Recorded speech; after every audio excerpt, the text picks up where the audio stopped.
Here are my custom tactics and instructions and formation on FC24. This has gotten me 18-2, 3 weeks in a row. It's gotten me 10-0 in qualifiers, so it's pretty solid. It's pretty much the same thing that I used last year as well. It's really OP. It is the 4-3-2-1 once again. I'm just going to do this one take. I'm not going to cut anything. We're just going to go through it pretty easily.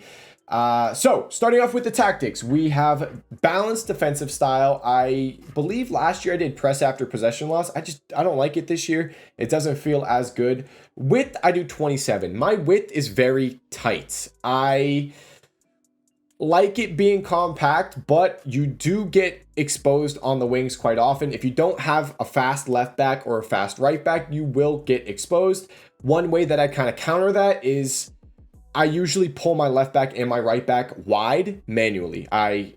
Because a lot of people switch the ball constantly in this game. If you've played FC24, people just constantly switch and switch and switch. I manually sprint and just cover the space out wide.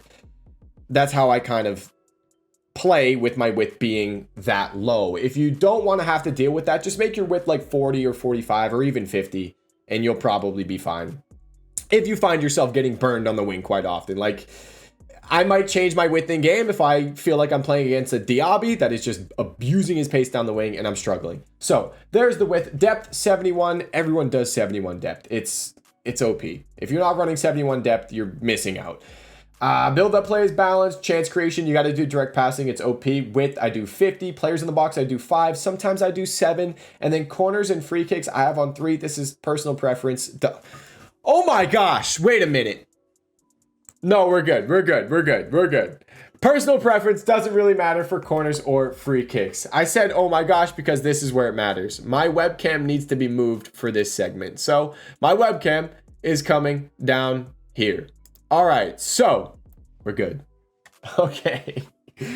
The instructions, this is where it gets really interesting. So you have a right center forward, a striker, and a left center forward. You're going to have 2 strikers pretty much, and then one that's not a striker. He's more of just out wide, coming back on defense more often as well. So let's just get into it.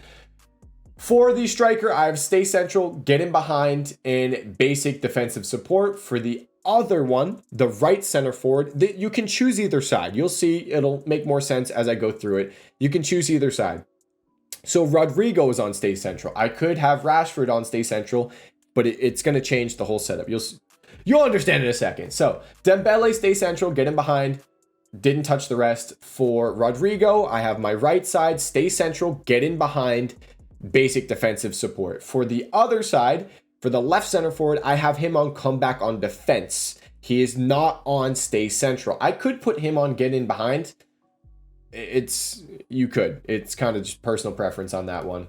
For the midfielders, though, this is where it gets interesting. So you have Rodrigo as your player, your forward, staying central. So he's joining Dembele as a striker. So for De Jong, he is on cover wing.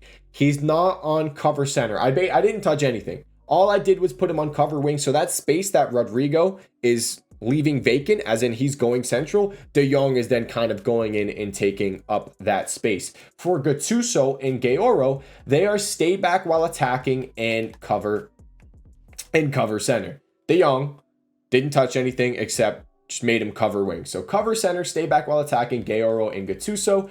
And then as you can see with Rashford right there. So if I was to switch it, like Rashford is the stay central one and Rodrigo is the balance comeback on defense, that would mean Gaoro would be the one to cover wing and cover that space. So as you can see, you can switch it any way you want. And then that goes for the left backs and right backs as well. So we have the De Jong and the Rodrigo kind of taking up that space. So our Koundé, our right back, is staying back while attacking. I also have them on overlap just in case they do decide to go forward, they will overlap. And then for Bombastor, my left back is on balanced attacking. She's not on stay back, she's on balance. So she's getting forward a lot. She's on overlap as well.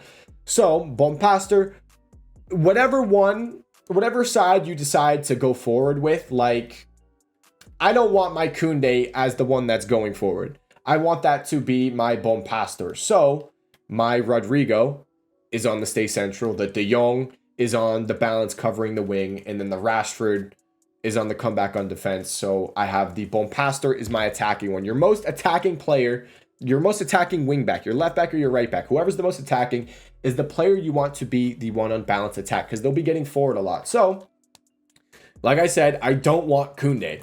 You don't want Koundé being your player going forward. I want my Bonpastor to be the player going forward, because she has 80 shooting, 85 passing. She's got high work rate. She's going to be getting forward a lot. So that is the custom tactics instruction formation, the 4-3-2-1.